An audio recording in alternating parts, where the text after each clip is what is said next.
Get out. My dad said that to me at his retirement party in front of 80 people, and then he pushed me. I hit the hardwood floor in a navy blue dress that used to belong to my mother. She'd worn it to her last anniversary dinner before the cancer took her. I wore it that night to honor my father. I didn't know it would be the night he denied I existed. But what my dad didn't know, what nobody in that room knew, was that the real daughter he'd just handed my seat to had been stealing from him for 8 months, and my husband had the proof in his jacket pocket. Before I go on, please take a moment to like and subscribe, but only if this story hits close to home. Drop your location and local time in the comments. I'd love to know where you're listening from. My name is Heather. I'm 31, and this is the story of the night I almost lost my father forever. Let me take you back to 3 years before that party, the day everything started to fall apart. My dad, Richard Purcell, spent 35 years as a foreman at a manufacturing plant outside of Dayton, Ohio. He punched in at 6, punched out at 4, and spent his Saturdays dragging me around construction sites in steel-toed boots 2 sizes too big for my feet. He'd point at a beam and say, "See how that carries the load, Heather? Everything holds up something else." I was 9 years old, and I had no idea what he was talking about, but I listened. And years later, I became a structural engineer, and I finally understood what he'd been teaching me all along, that the things you can't see are the things keeping everything standing. My mom, Linda, was an ER nurse. She worked nights so she could be home when I got off the school bus. She smelled like antiseptic and lavender, and she sang off key while she cooked, and she made our tiny kitchen feel like the warmest room in any house I've ever been in since. She and Dad built their life around a small oak table he'd made by hand the year I was born. 3 chairs, one for each of us. No one extra, no one missing, Dad used to say. Mom was diagnosed with pancreatic cancer when I was 11. She died 14 months later. I was 12. Dad didn't fall apart, at least not where I could see it. He kept going to work. He kept making dinner. He kept sitting at that oak table, in his chair, across from mine. Mom's chair stayed empty. I never asked him to leave it that way. He just did. For 3 years after she died, it was just the two of us. And the silence in that house was heavy, sure, but it was ours. Then Dad told me he'd met someone. He said she'd never replace Mom. I believed him. Victoria Ashford walked into our lives wearing a cream-colored cashmere wrap and a smile so practiced it could have been licensed. She was pretty, polished, divorced, and she had a daughter named Brooke who was 2 years younger than me. Dad introduced them over dinner at the house, our house, and Victoria brought a bottle of wine that probably cost more than everything in our refrigerator combined. I'll give her credit. In the beginning, she tried. She asked about my classes. She complimented the curtains Mom had picked out. She even offered to teach me how to drive, which Dad thought was generous. I said no thank you. I already had my permit. They got married when I was 15. Small ceremony. Victoria wore ivory. I wore the black dress Mom had bought me for 8th grade graduation because it was the only formal thing I owned. Nobody said anything about it. Within 6 months, things started to shift. Small things. Victoria replaced the oak table with a marble-top dining set. Something more modern, she said. Dad agreed. The old table went to the garage. The first Thanksgiving after the wedding, I came downstairs and my chair, the one Dad had carved my initials into when I was 8, was gone. We needed a matching set, Victoria said, smoothing a linen napkin across the new marble. Brooke moved in full-time around then. She took the guest room, which Victoria redecorated with sage wallpaper and a new vanity. Brooke was 13, chatty, eager. She called my dad Dad from the first week, and my dad, who hadn't cried once since my mother's funeral, got misty-eyed and hugged her at the dinner table. The new dinner table. I watched from the kitchen doorway and didn't say a word. That was my first mistake. I left for college at 18. Clemson. Structural engineering. Full ride on academic merit. Dad drove me to campus, helped me carry my boxes, and stood in the parking lot for a long time after I told him I'd be fine. Victoria stayed home. She said she had a migraine. Every time I came back for a break, something else had changed. Mom's photos migrated from the living room wall to the hallway, then to a shelf in the basement. Her recipe box disappeared from the kitchen counter. Her garden, the one she'd planted with coneflowers and black-eyed Susans the spring before she got sick, was pulled up and replaced with ornamental grasses that didn't bloom. My bedroom became Victoria's yoga studio. When I asked where my things were, she pointed to 3 cardboard boxes in the garage, stacked next to Dad's old oak table. We needed the space, sweetheart. Brooke's doing online classes and she needed a quiet room. Brooke already had a quiet room, but I didn't argue. That was the pattern. Victoria would take something small, frame it as practical, and Dad would go along because fighting about curtains and chairs felt beneath him. He was a foreman. He solved real problems, load-bearing problems. He didn't have the bandwidth for domestic politics. I met Marcus at a structural engineering conference when I was 25. He was a forensic accountant, presenting on construction fraud investigations. We talked for 3 hours about how numbers lie and how buildings don't. We married 2 years later, at a courthouse, with 12 guests. Dad came. He walked me down the aisle. Victoria came too. She developed a headache around the toasts, and they left before we cut the cake. The last time my father looked me in the eye, we were standing outside that courthouse. He squeezed my hand and said, "Your mom would have liked him." That was 4 years ago. 3 years before the retirement party, I was managing a bridge inspection in Tennessee when Christmas crept up on me. The project was behind schedule. The contractor had cut corners on the expansion joints, real load-bearing issues, the kind that kill people. And I couldn't leave until the county signed off on the remediation plan. I called Dad on December 23rd to explain. Voicemail. I left a message. "Hey Dad, I'm stuck on a job site. I'm so sorry I can't make it home for Christmas. I'll come in January. I love you. Merry Christmas." No callback. I figured he was disappointed. I texted him Christmas morning. No reply. I called again New Year's Day. Voicemail. I called the landline. Victoria answered. Her voice was cool and flat. "Heather, your father said he doesn't want to talk right now. I think you should respect that." So I did. I gave him space. I called again the next week, and the week after that, and every week for the next 3 years. 147 calls, 42 texts, not a single response. I never stopped trying. But I also never drove to the house and demanded answers. Twice I tried. Victoria met me at the door both times, arms crossed, same line. "He doesn't want to see you, Heather. Please stop making this harder than it has to be." I could have pushed past her. I could have caused a scene. But something in me wouldn't beg. If my father wanted to cut me out, I'd let him. It would wreck me, but I'd let him. That was my pride talking.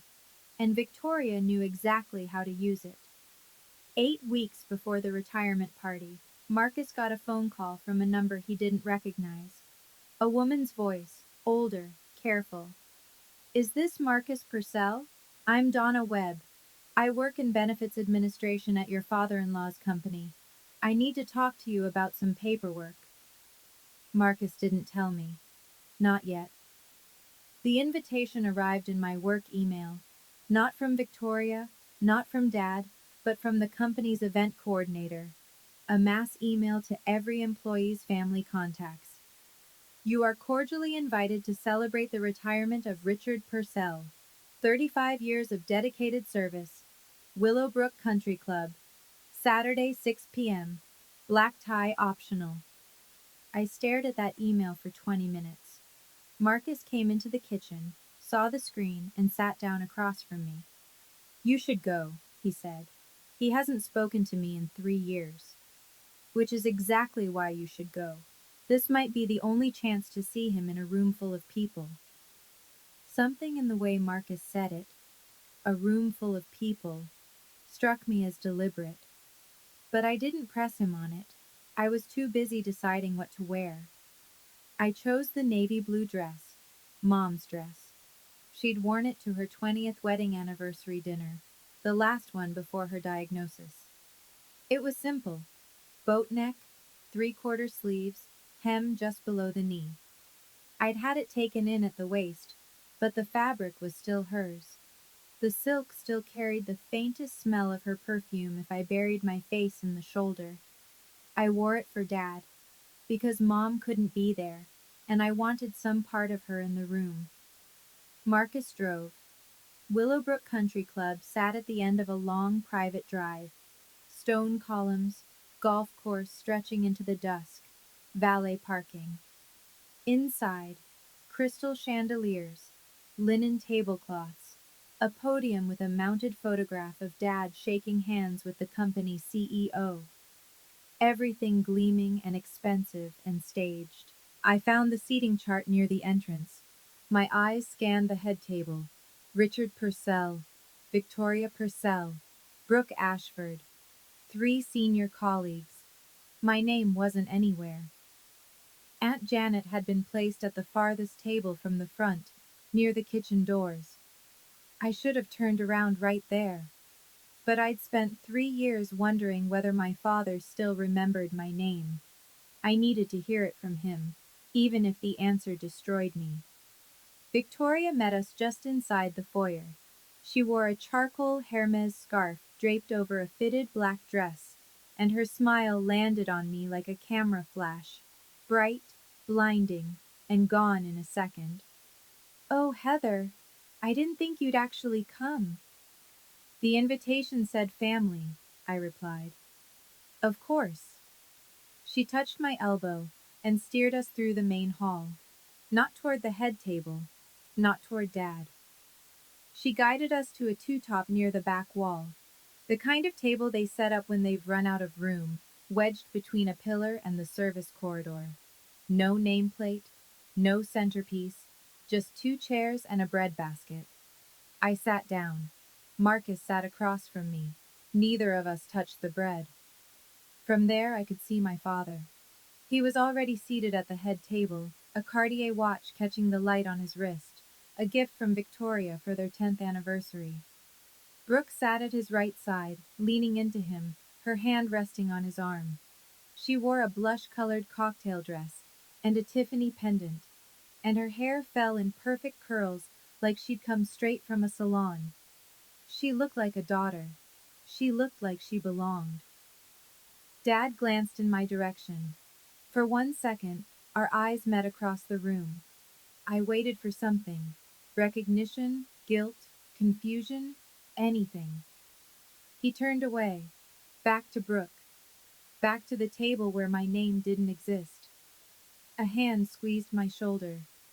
Aunt Janet.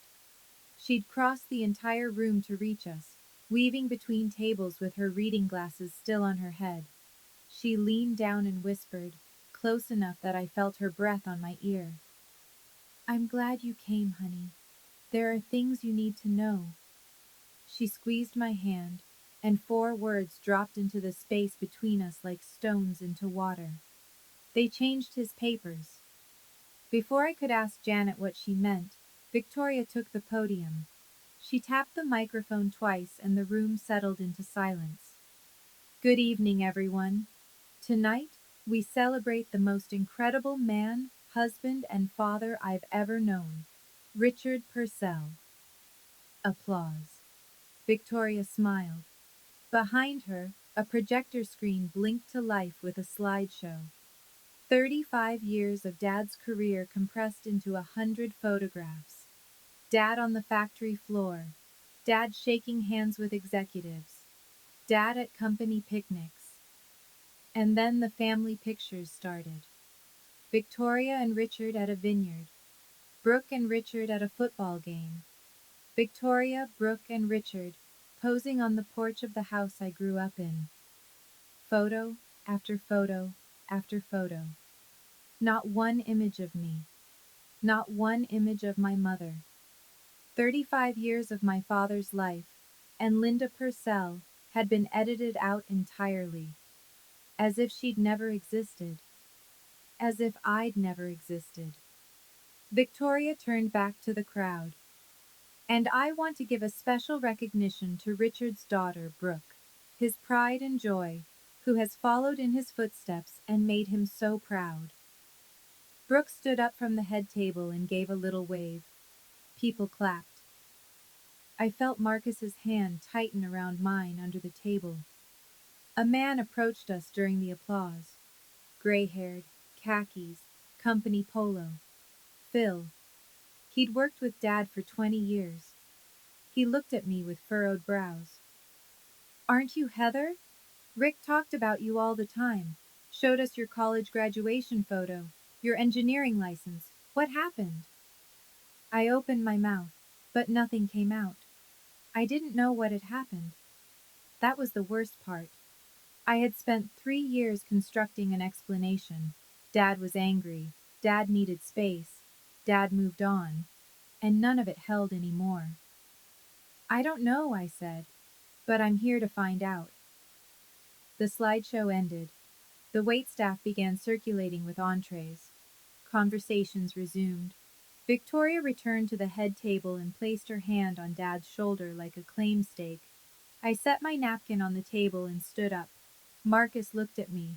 Are you sure? I didn't drive 4 hours to eat bread rolls in a corner. I walked.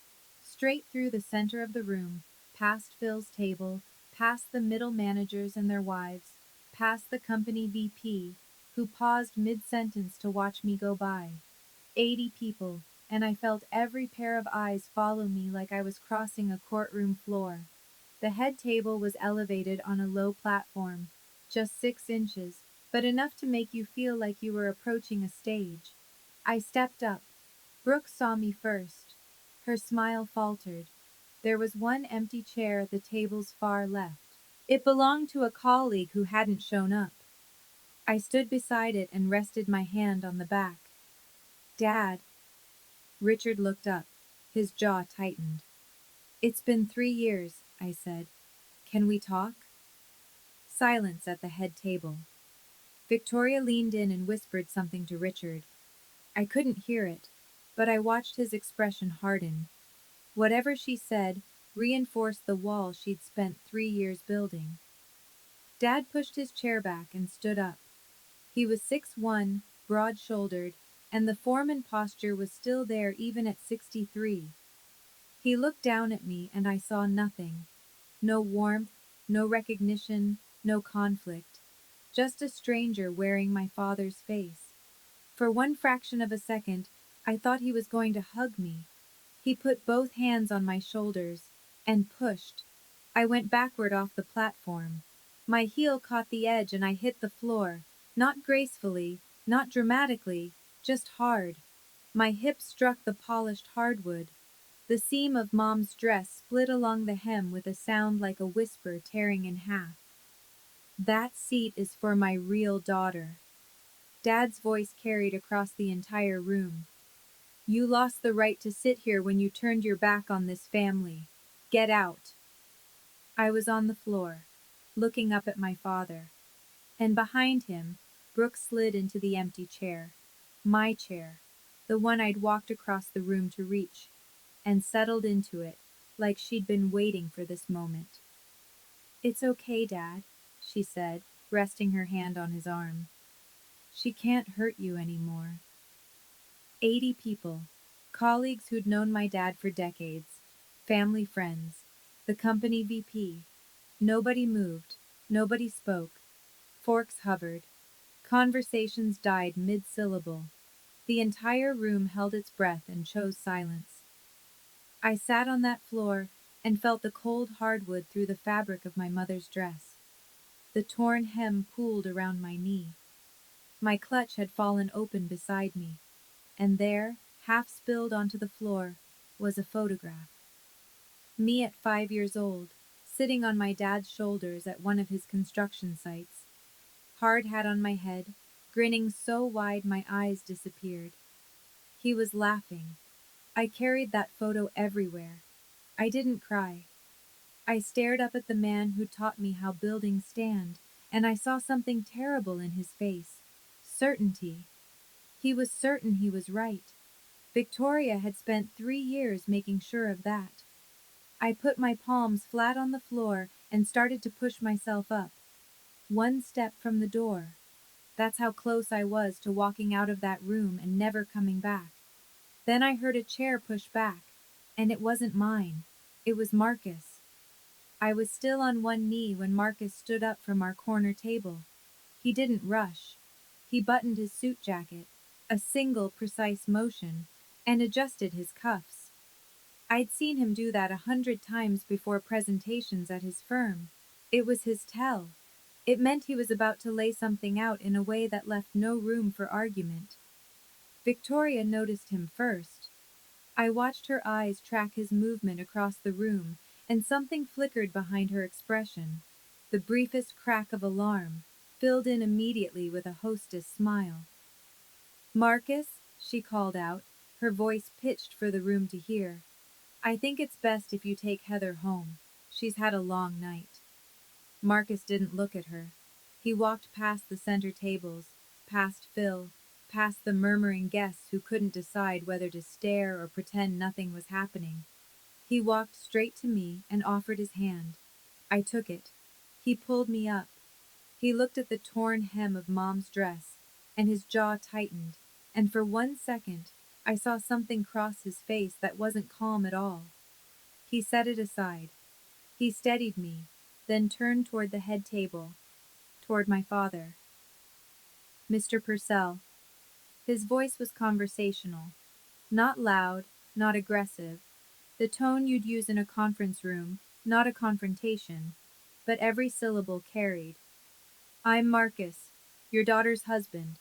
The daughter you just pushed to the floor." Richard's face reddened. "I don't have anything to say to you. Take her and leave." "I understand, sir.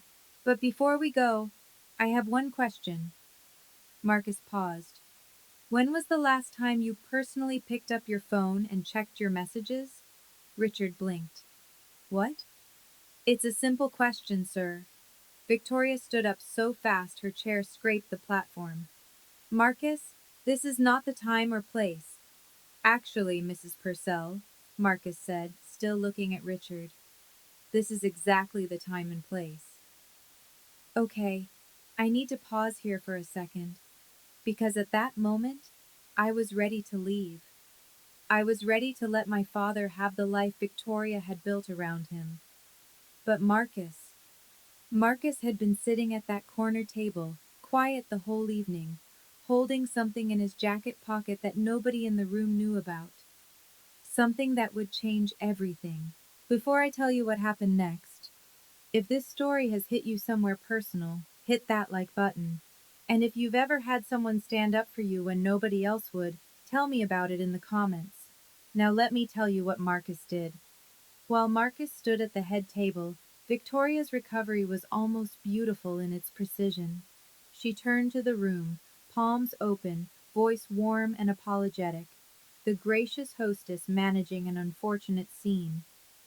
"Everyone, I'm so sorry about this disruption. Please, enjoy your dinners. This is Richard's night." She placed her hand on Dad's shoulder and leaned down. The table microphone caught her whisper. "See? I told you she only comes around when she wants something." Dad nodded, but his hand was gripping his napkin hard enough to whiten his knuckles. He'd just shoved his daughter in front of every colleague he'd ever respected. I could see the adrenaline draining out of him, leaving behind something that looked a lot like doubt. Brooke filled the silence. She leaned into Richard and said, loudly enough for the surrounding tables, I'm here, Dad. I'll always be here. She rubbed his arm, and a few guests offered sympathetic smiles in their direction. The dutiful daughter comforting the beleaguered father. The narrative was holding. From her seat near the back, Donna Webb, a silver-haired woman I'd never met, watched the entire scene with an expression I couldn't read at the time. She caught Marcus's eye across the room and gave a small, deliberate nod. I didn't understand what it meant. I would soon. Phil, the gray-haired colleague who'd spoken to me earlier, broke the hush at his table. That was wrong, Rick. His voice was low but firm. That girl drove 4 hours to be here. Dad didn't answer. Victoria pressed on, lifting her champagne glass. To Richard, and to the family that chose to stay. A scattering of glasses rose, polite, uncomfortable. The kind of toast people drink to because refusing would require a courage nobody in that room had summoned yet. Nobody except Marcus. Victoria stepped down from the platform and crossed the room toward me. She moved with the precision of someone who has rehearsed their exits. Chin up, smile set, heels clicking a clean rhythm on the hardwood. She stopped 3 feet from where I stood near the coat check, smoothed her Hermes scarf, and lowered her voice. Heather, sweetie, I think it's best if you leave quietly. You've already embarrassed your father enough for one evening. I embarrassed him? He pushed me to the floor. Because you showed up uninvited to a private family event. If you really loved your father, you would have respected his wishes. His wishes? Or yours? Her smile didn't waver, but her eyes went flat. Let me be very clear. Richard has made his decision. His retirement, his benefits, his house, everything is taken care of. You are not part of that plan. She paused, adjusting her tone the way you'd adjust a thermostat, carefully, precisely. Walk away gracefully, or I will make sure everyone here knows exactly what kind of daughter you've been. I should have walked away. Every rational bone in my body told me to turn around, get in the car, and drive 4 hours home. But something she'd said, his benefits, his house, everything is taken care of, landed wrong. It sounded less like a wife protecting her husband and more like an investor protecting a portfolio. What kind of daughter calls her father every week for 3 years and never gets an answer? I said. Victoria's face changed. It was fast, a half second of something raw and startled, and then the mask slid back into place. I don't know what you're talking about. But I'd seen it, that micro expression, that flinch. She knew about the calls. She'd known the entire time. Marcus had been watching from the center of the room. I didn't know it then, but he'd been waiting for this exact moment, the point where Victoria would overplay her hand. He'd told me later that the plan was never to confront her. It was to confront my father. Victoria was just the obstacle. He walked toward the head table with the kind of unhurried pace that makes people stop chewing. Every step deliberate, hands at his sides. He passed Victoria without a glance and stopped directly in front of Richard. The room noticed. Conversations thinned. Forks paused. Mr. Purcell, Marcus's voice was steady. Before your wife called security, which I assume she's about to do, I'd like to ask you one more question. Richard glared. I told you to leave. I heard you, and I will. Right after you answer this, when was the last time you personally reviewed your 401k beneficiary designations? The question landed like a stone in still water. Richard's expression shifted from anger to confusion. My beneficiary? What does that have to do with anything? When was the last time you checked? I don't know. Years ago. Victoria handles all the... He stopped. Victoria handles all the paperwork, Marcus finished for him. I know she does. Victoria's heels were already clicking toward them. Richard, don't engage. He's trying to confuse you. This is what they do. They manipulate. Mrs. Purcell, Marcus said, and this time he did look at her. You can stop. I already have the paperwork. He reached into his jacket and pulled out a manila envelope. It was thick, maybe 20 pages folded inside. He set it on the table in front of Richard with the same care you'd use to place a document in front of a judge. The room went quiet for the second time that evening. But this silence wasn't directed at me. Victoria recovered faster than I thought possible. She pivoted, physically and strategically, and placed herself between Marcus and Richard, her hand on her husband's arm, her body angled to block the manila envelope from his line of sight. Richard, listen to me. They're trying to ruin your night. This is your retirement. 35 years, and they want to turn it into some kind of courtroom drama. She looked at the nearest guest with wide, wounded eyes. I'm so sorry, everyone. Heather has always been difficult. We've tried everything. A few people at the surrounding tables shifted in their seats. One woman reached out and patted Victoria's arm. The narrative was tipping back in her direction. I stood near the coat check, watching Marcus hold his ground while Victoria performed the most convincing act of victimhood I'd ever seen. I felt the fight draining out of me. She was too good at this. Then I noticed something. Marcus had set the manila envelope on the table, and it had opened slightly from the weight of its contents. Inside, I could see two documents, forms of some kind, set side by side. Different fonts, different dates. I couldn't read the text from where I stood, but I recognized the layout. I'd seen beneficiary forms before, during our own life insurance paperwork. Marcus had been sitting at our kitchen table 2 weeks ago, comparing two documents late at night. When I asked what he was working on, he'd said, "Something for a case. I'm not sure yet. I need to verify it." He hadn't been working on a case. He'd been working on this. "Mr. Purcell," Marcus said quietly, "I'm not here to ruin your evening. I'm here because someone has been systematically dismantling your financial future, and you don't know it yet." Victoria's voice shot up. "Richard, tell him to leave." Richard's hand hovered over the envelope. He hadn't opened it, but he hadn't pushed it away either. "Even if any of this were true," Richard said slowly, "what does Brooke have to do with my retirement account?" "She owes $180,000 from a failed startup," Marcus said. "Did you know that?" Richard's head swiveled toward Brooke. She was still seated in the chair she'd taken from me. Her face went pale. That's that's not true. He's lying, Dad."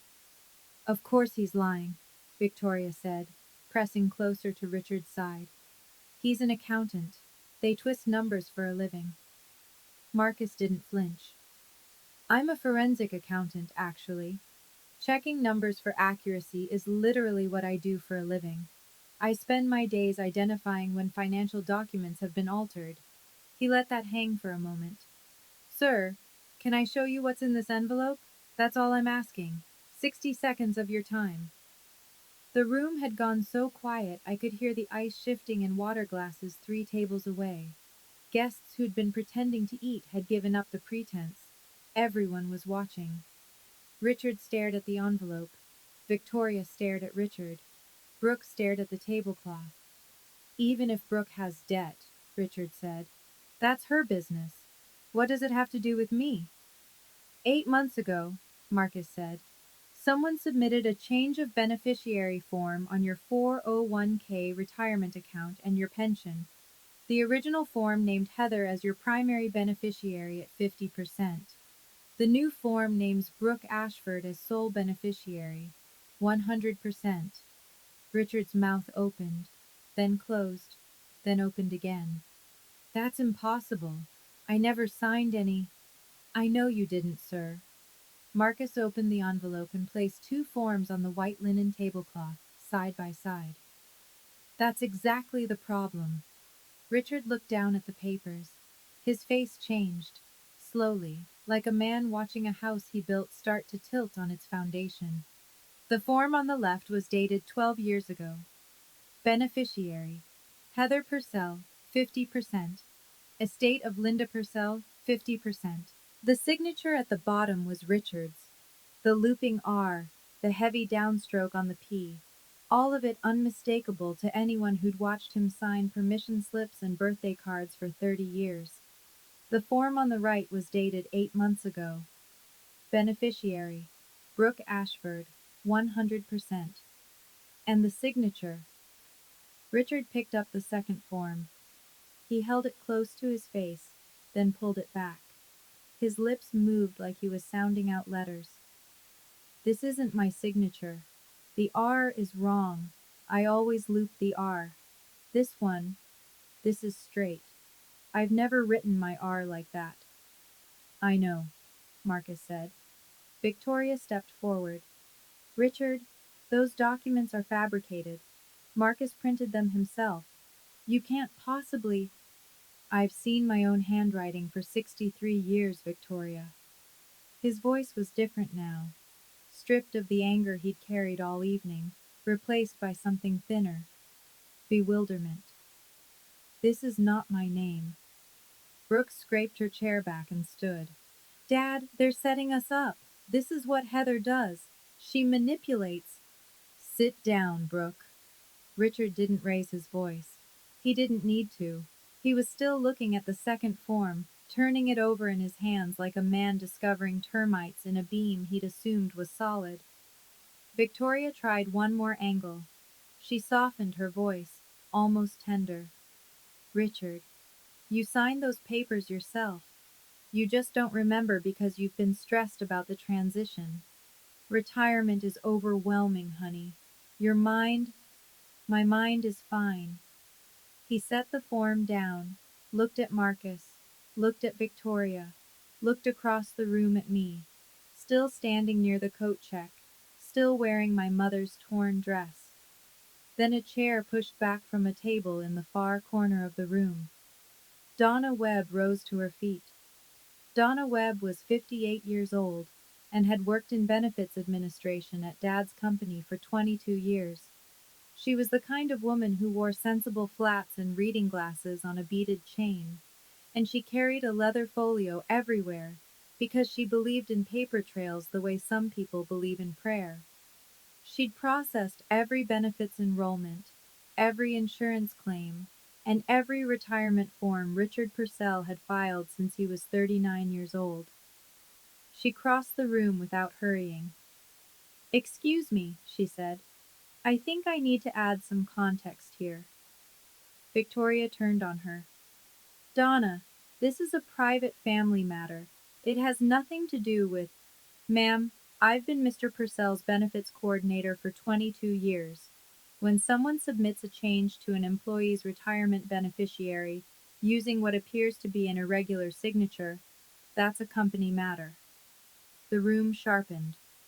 Guests who'd been wavering between sympathy for Victoria and curiosity about Marcus now sat up straighter. Donna opened her folio. 8 months ago, a change of beneficiary form was submitted for Mr. Purcell's 401k and pension accounts. It arrived via email, which is unusual because in 22 years, Mr. Purcell has never once submitted paperwork electronically. He always came to my office in person. Richard nodded slowly. That's right. I always came to you, Donna. I flagged the discrepancy with HR 2 months ago, Donna continued. The signature didn't match our records, and the email it was sent from was a personal Gmail account, not Mr. Purcell's company email. She paused. I reached out to Marcus because he's listed as Heather's emergency contact and next of kin. I thought the family should know. Victoria's voice went thin. You had no right. I had every obligation, Donna said calmly. I've watched this man build his retirement for 30 years. I wasn't going to watch someone dismantle it with a forged signature. Marcus reached into the envelope again. This time he pulled out a printout. Several pages stapled together. Rows and rows of dates, times, and phone numbers. Mr. Purcell, your wife told you that Heather never calls, that she turned her back on this family, that she didn't care. Marcus set the printout next to the beneficiary forms.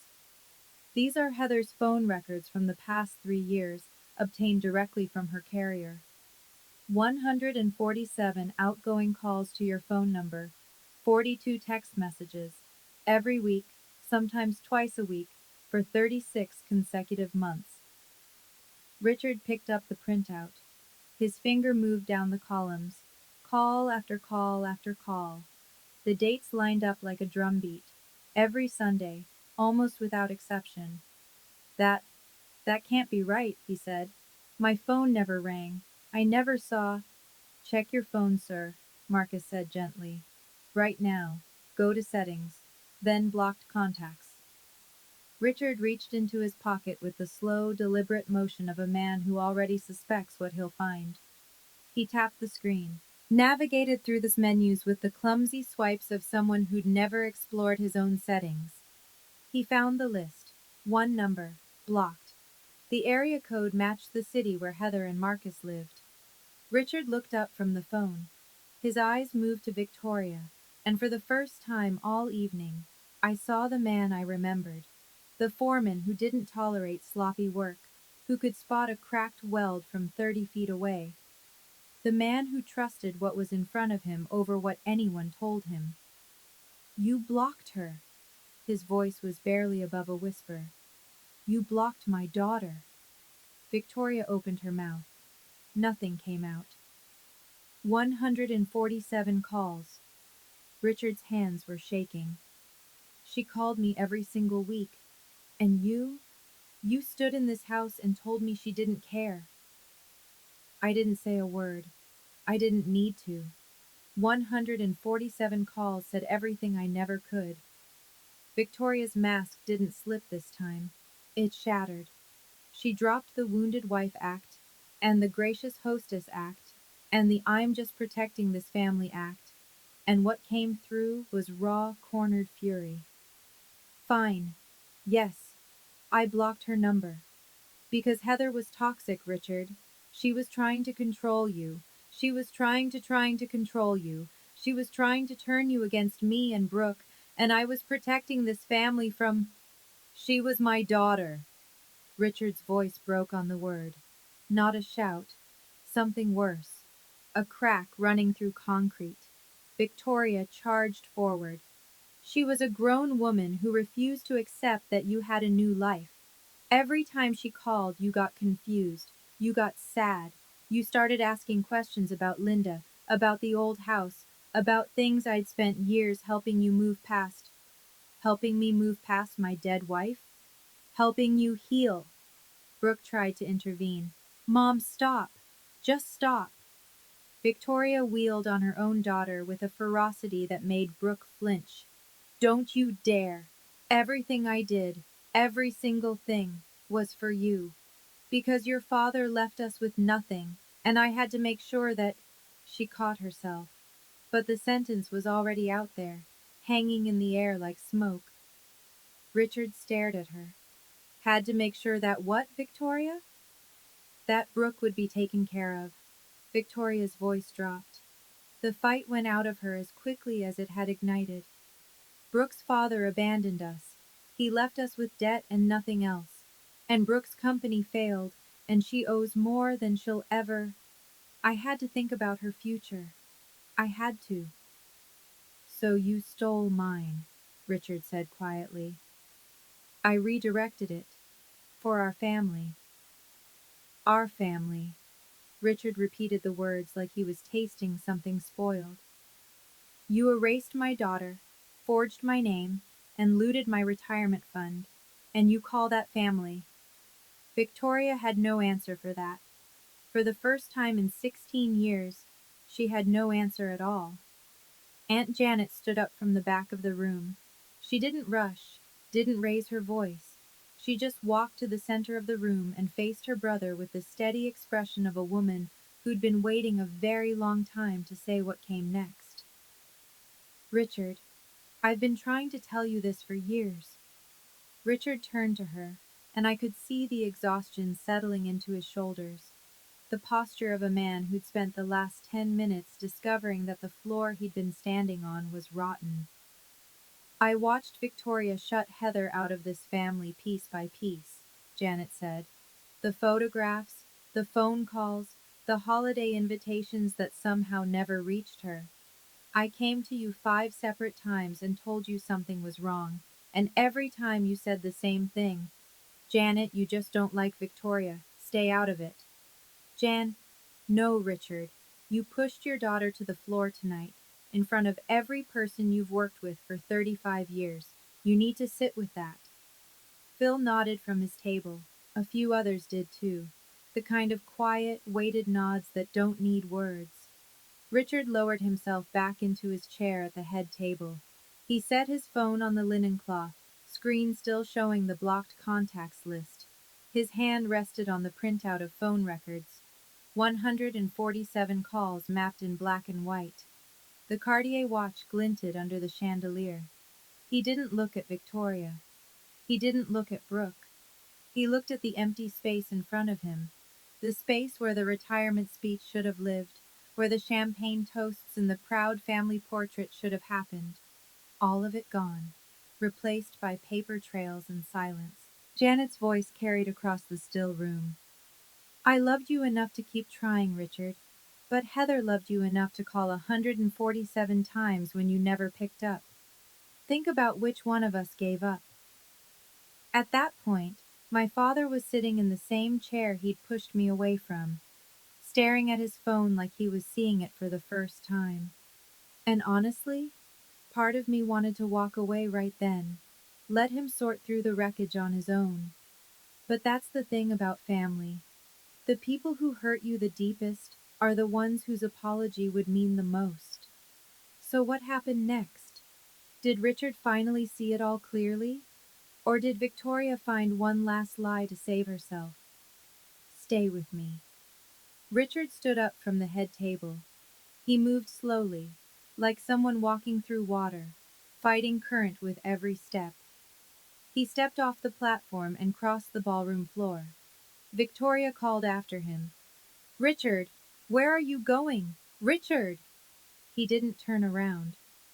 80 people watched my 63-year-old father walk the length of that room, past the tables of colleagues, past the champagne flutes and the linen napkins and the framed portrait of himself shaking hands with the CEO, past all of it. He stopped in front of me. We stood 3 feet apart, close enough to touch, close enough for me to see the vein pulsing at his temple and the shine in his eyes that he was fighting to control. His gaze dropped to my dress, the torn hem, the navy silk, the boat neck my mother had picked out 20 years ago. That's your mother's dress, he said. Yes, you wore your mother's dress to my party. I wore it for you, Dad, because Mom would have wanted to be here tonight. Something broke behind his face, not all at once, not a clean fracture, more like a dam that had been leaking for years, finally giving way at the center. He looked down at his own hands, the same hands that had pushed me to that floor 20 minutes earlier. I pushed you, he said. Yes. In front of everyone. Yes. He looked at the Cartier watch on his wrist. Then he looked at me. And whatever Victoria had spent 3 years whispering into his ear, Heather doesn't care. Heather chose to leave. Heather isn't your family anymore. I watched all of it drain out of his expression like water through a cracked foundation. He opened his mouth, and for the first time in 3 years, the words that came out were his own. Heather, he stopped, swallowed, tried again. I don't know how to say this. I waited. I didn't help him find the words. That might sound cold, but I'd spent 3 years calling a phone that never rang. I wasn't going to make this easy. He owed me the effort of finding the right words himself. I believed everything she told me, he said. Every word. Because it was easier than admitting I was losing you, and I didn't know how to stop it. He paused. After your mother died, I didn't know how to be a father on my own. Victoria made it simple. She handled everything. And I let her, because handling things myself meant facing how badly I was failing at all of it. He turned back toward the room. 80 faces stared back at him. I owe my daughter an apology, he said, loud enough for the back tables. Not just for tonight, for 3 years. I let someone convince me that the one person who never stopped reaching out to me had given up on me. That's on me. Victoria lied, but I chose to believe her because the lie was more comfortable than the truth. He faced me again. I'm sorry. I'm sorry I pushed you. I'm sorry I didn't answer your calls. I'm sorry I let them take your mother's pictures off the wall. My throat was tight. My eyes burned. But I didn't collapse into him. I didn't throw my arms around his neck and tell him everything was fine. I accept your apology, Dad. But accepting an apology and trusting you again are two very different things. We have a long way to go. He nodded, slowly. I know. Good. Then this is where we start, not where we finish. He nodded again, and the smallest thing shifted, like a load recentering on a beam that had been off balance for years. Victoria was not finished. She marched across the floor with the rigid posture of a woman whose entire architecture was collapsing and who refused to acknowledge gravity. She positioned herself between Richard and me and addressed the room. Can't anyone see what's happening? Marcus and Heather planned this entire spectacle. They came here tonight to humiliate Richard at his own retirement. This is coordinated. This is an attack. Richard spoke without turning to face her. No, Victoria. The only person who planned anything at this party was you. The seating chart. The slideshow with no pictures of Heather. No pictures of Linda. You choreographed everything tonight to make sure my daughter felt invisible. And it worked. Until it didn't. Victoria pivoted to the guests. She scanned the room for allies, for one sympathetic face, for anyone who would corroborate the narrative she'd maintained for 16 years. What she found instead were averted gazes and tight jaws and hands wrapped around water glasses. Phil spoke up. Ma'am, the man just showed us a forged signature. Sit down. Victoria turned to Brooke, the last person left in her corner. Brooke was standing at the edge of the platform, clutching her small handbag with both hands, her face drained of color.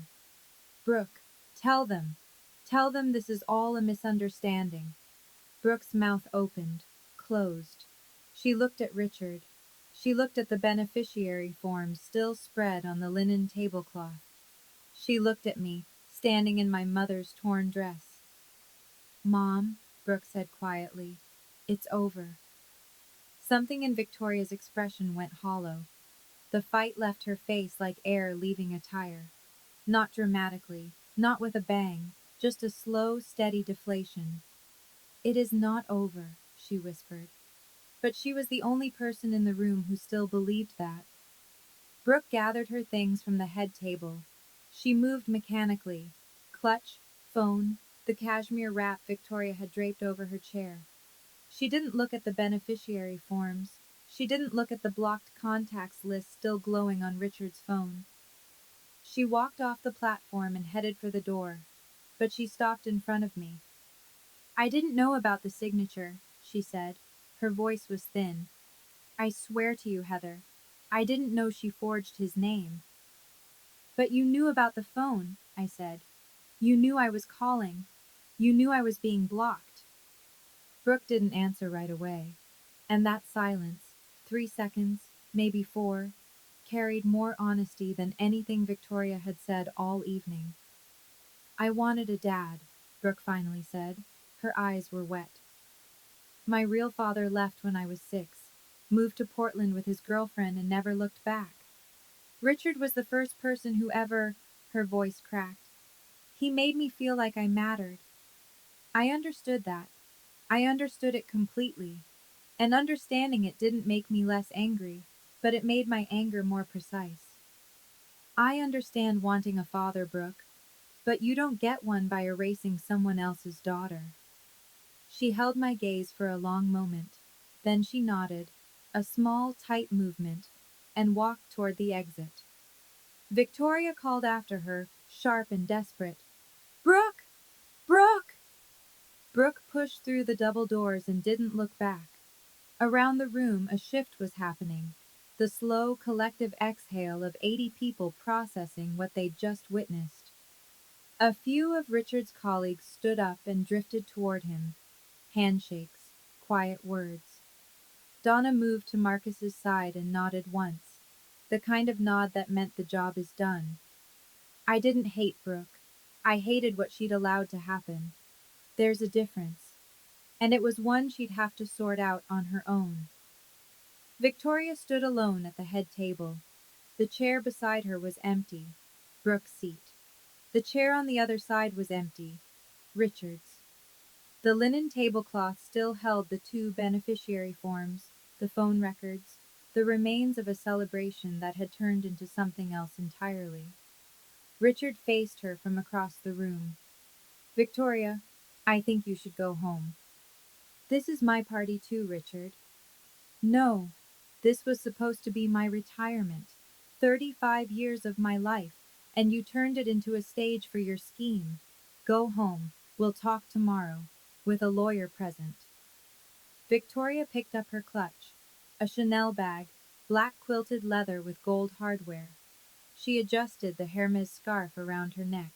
She drew herself up to her full height and surveyed the room one last time. 80 people who'd spent the evening watching her performance unravel, stitch by stitch. She walked toward the exit.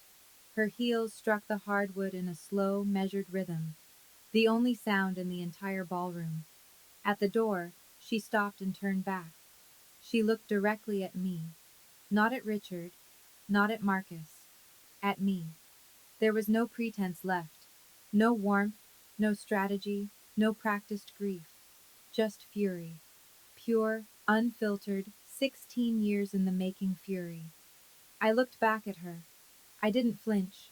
I didn't speak. After 3 years of silence, I'd gotten very good at it. The door closed behind her. The room released a breath it had been holding for an hour. Conversations stirred, tentative and low. Glasses clinked. Someone laughed nervously. The world began to rotate again. Richard stood at the center of the room, looking at the empty head table, at the empty chairs. Then he looked at me. That seat was always yours, Heather. I just forgot. He didn't offer me the chair. He pulled it out for me. And for the first time in 3 years, I sat next to my father. The rest of the party dissolved slowly. Guests said their goodbyes. Some shook Richard's hand and didn't mention what had happened, which was its own kind of acknowledgement. Others, Phil, a few of the older supervisors, clasped his arm and said things like, "You've still got people who care about you, Rick." Richard nodded at each one, but his eyes kept drifting back to the 2 forms on the table, as if staring at them long enough might undo what they represented. After the last guests filed out, Donna approached us. She'd waited deliberately. She was a woman who understood the difference between urgency and timing. "Mr. Purcell," she said, "given what was presented tonight, I'll need to file a formal report with HR and legal first thing Monday morning. Your beneficiary designations will be frozen pending an internal investigation. No changes, no withdrawals, no distributions until we've verified the chain of custody on every document." Richard nodded. "Do what you need to do, Donna. And thank you. You didn't have to come forward like that." "Yes, I did." She closed her folio. I also pulled the email submission logs before tonight. The beneficiary change was sent from a personal Gmail address. The IP address traces back to a residential location, your home, Mr. Purcell. And this isn't the first irregularity. 2 years ago, a request was submitted to add Brooke Ashford as a beneficiary on your company life insurance policy. I rejected it because she doesn't qualify as a legal dependent. Richard closed his eyes. 2 years. Victoria had been working on this for at least 2 years, and he'd never known. Marcus stood beside me. Your 401k and pension, together, they're worth roughly $420,000.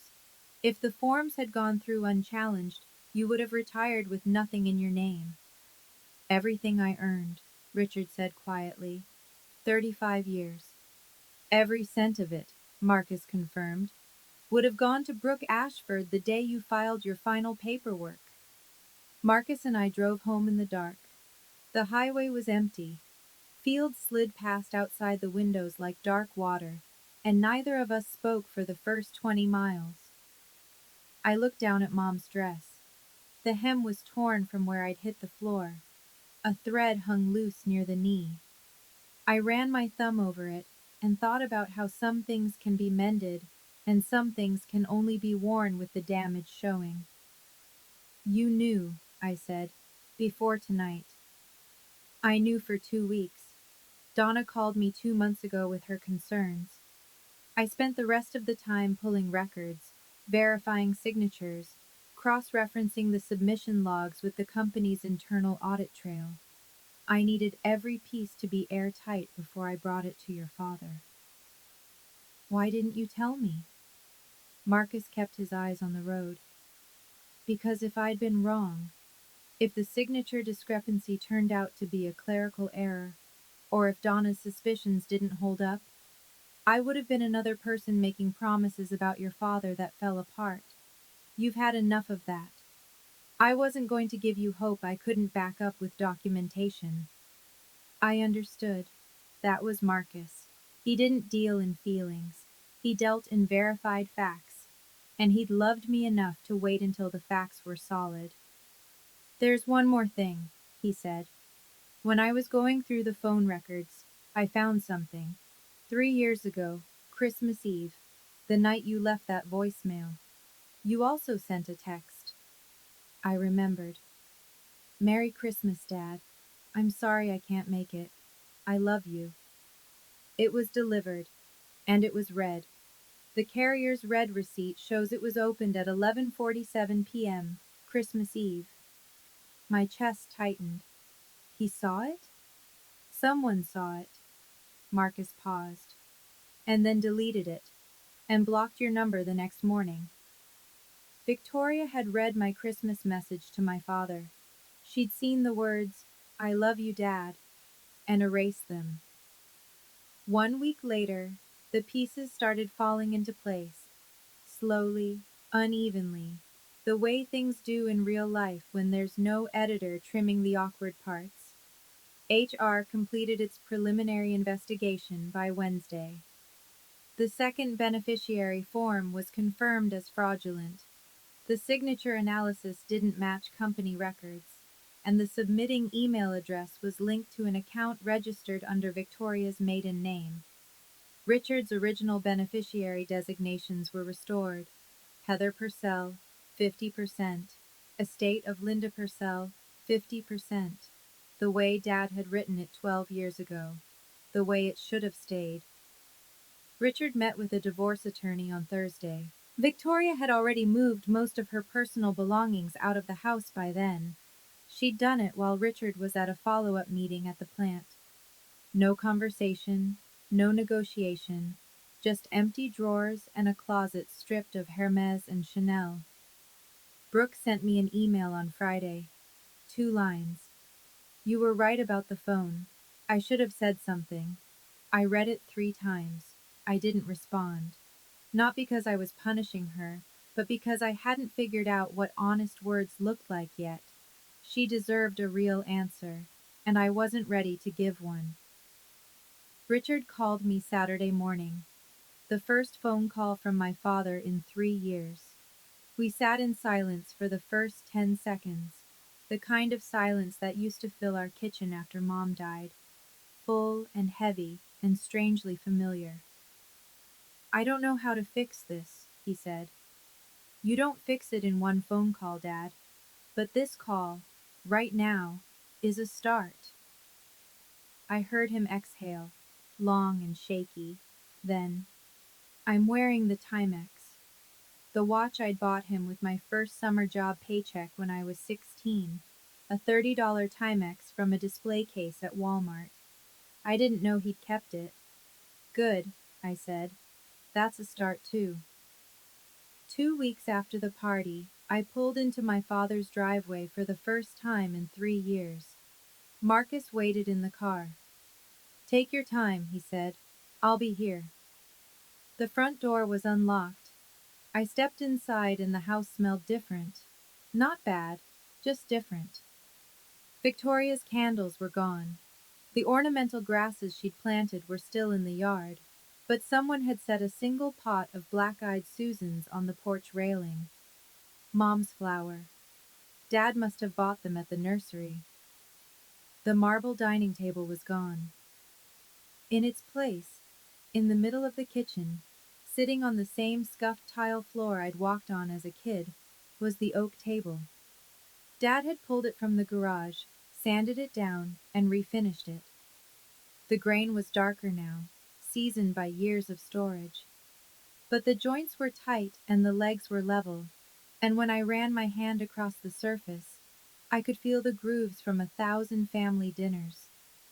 I found my chair, the one with my initials carved into the back, HP, scratched in with a pocket knife by a man who wanted his daughter's name in the wood so she'd always know where she belonged. The chair wobbled slightly. Dad had re-glued the leg, but the joint wasn't perfect. Some of the scratches won't come out, Dad said from the kitchen doorway. That's okay, Dad. Neither will some of mine. He poured 2 cups of coffee in plain ceramic mugs. No Wedgwood china, no marble.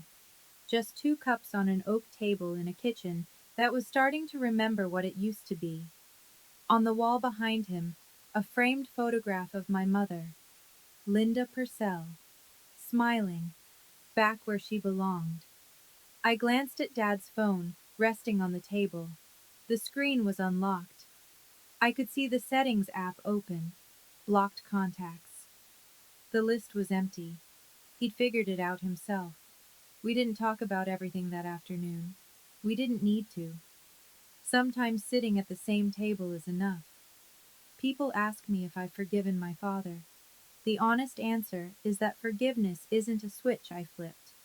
It's more like physical therapy, repetitive, uncomfortable, and measured in millimeters instead of miles. Some days I wake up and I'm fine. Some days I remember the floor, the hardwood, the sound of my mother's dress tearing. And I have to decide all over again whether I'm going to carry that or set it down. I'm working on it. Every day. Here's what I've learned. And I'm telling you this not as advice, but as something I had to figure out the hard way. Forgiving someone doesn't mean you pretend it didn't happen. It means you stop letting their worst moment dictate every moment that comes after. My father pushed me. He called me not his real daughter in front of 80 people. Those things happened, and they'll always have happened. But they're not the entire story. They're the chapter that almost ended us, but didn't. Victoria. I don't hate her. I've tried to, and I can't sustain it. She was a woman who watched her first husband abandon her and her daughter, and she swore she'd never let that happen again. Her method was wrong. Her execution was criminal. But the fear underneath it, the fear of being left with nothing, I understand that fear. I just refuse to let it excuse what she did. Marcus didn't save me that night. I want to be clear about that. He gave me the truth. Donna gave him the paperwork. Janet gave Richard the mirror. But I saved myself by choosing to show up at that party, in my mother's dress, after 3 years of silence. I could have stayed home. I almost did. My biggest weakness was my pride. I was so determined not to beg for my father's attention that I let 3 years pass without fighting for him. Pride kept my dignity intact, sure, but it also kept me away from the truth. 1 month after the party, Dad and I went to lunch, just the two of us. No Marcus, no Janet, no buffer. A diner on Route 35, the same one he used to take me to on Saturday mornings before we'd drive out to whatever construction site he was supervising that week. Red vinyl booths, laminated menus, coffee in ceramic mugs with the diner's logo wearing off. He was wearing the Timex. The crystal was scratched. The leather band was cracked at the edges and held together with a replacement pin I could tell he'd bought at a hardware store. But the second hand still ticked. You kept it, I said. It was in my dresser drawer, under the Cartier box. He turned the watch over in his hand. I think I always knew which one meant more. We ordered the same thing, 2 fried egg sandwiches and black coffee, the way we used to when I was 10, and pretending to like coffee because he drank it. We talked about small things, the weather, a new bridge project I was consulting on in Virginia, his plans for retirement, actual plans now, not the ones Victoria had engineered. He wanted to build furniture again, maybe refinish the porch. He didn't mention Victoria. I didn't push. Near the end of the meal, he set down his fork and looked at me with the focused attention of a man who'd spent a month rehearsing a sentence. Your mom would have been proud of you, Heather. She would have been proud of you too, Dad, for waking up. He nodded, picked up his coffee, took a sip, and we sat there in a vinyl booth in a diner that hadn't been renovated since the 90s, drinking bad coffee, and it was the best meal I'd had in years. The most expensive watch in the world can't buy back the time you've wasted, but a $30 Timex can remind you to stop wasting what's left. Here's where everyone ended up. Victoria. The divorce finalized 4 months later. Under Ohio law, assets obtained through fraud aren't subject to equitable division, so she received no portion of Richard's retirement fund. The company's legal team referred the forged beneficiary form to local authorities. Whether charges would be filed was still pending when I recorded this. Victoria moved in with her sister in Columbus. I haven't spoken to her since the party, and I don't plan to. Brooke. She's paying down her startup debt on a structured repayment plan. No safety net from Richard, no redirected pension, no shortcuts. She sent me a second email about 2 months after the first. It was longer. She didn't ask for forgiveness. She described what it was like growing up without a father, and how that loneliness made her willing to look the other way when her mother crossed lines. I read it. I still haven't replied. I'm not sure I will, but I kept it. Donna Webb. She retired the same quarter as Richard.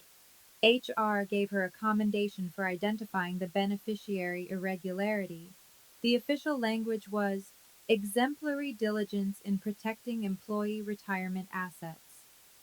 She and Dad still talk. She sends him articles about 401k management that he pretends to read. Richard. My dad joined a support group for people who've experienced financial manipulation by family members. He goes every other Tuesday. He's also learning how to use his smartphone, really use it.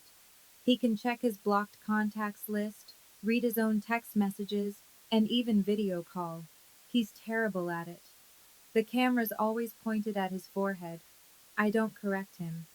Marcus. Still a forensic accountant. Still checks every number twice. Still the steadiest person I've ever met. And the oak table in Dad's kitchen has 4 chairs now. Richard, Heather, Marcus, Janet. Not 3, not 5. Just enough for the people who chose to stay, not the ones who stayed to take. If you're listening to this and you recognize something, the silence, the blocked calls, the seat that was taken away from you, I want you to know something. You're not invisible. You were just in a room full of people who chose not to look. Don't wait 3 years like I did.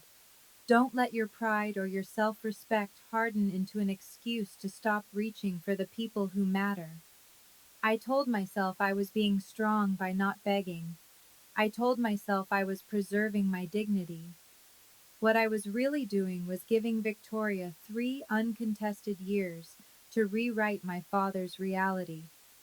My silence didn't protect me, it protected her. But I'll say this too, because it's just as important. Don't fight for people who've shown you they don't deserve the fight. Know the difference. There's a line between loyalty and self-destruction, and you're the only person who can draw it. My father made a terrible mistake. He made it because a woman lied to him every day for 3 years, and he was too exhausted and too afraid of being alone to question it. That doesn't excuse him, but it explains him. And sometimes understanding why someone hurt you is the first step toward deciding whether they've earned another chance. I didn't get a perfect ending. I got a starting point.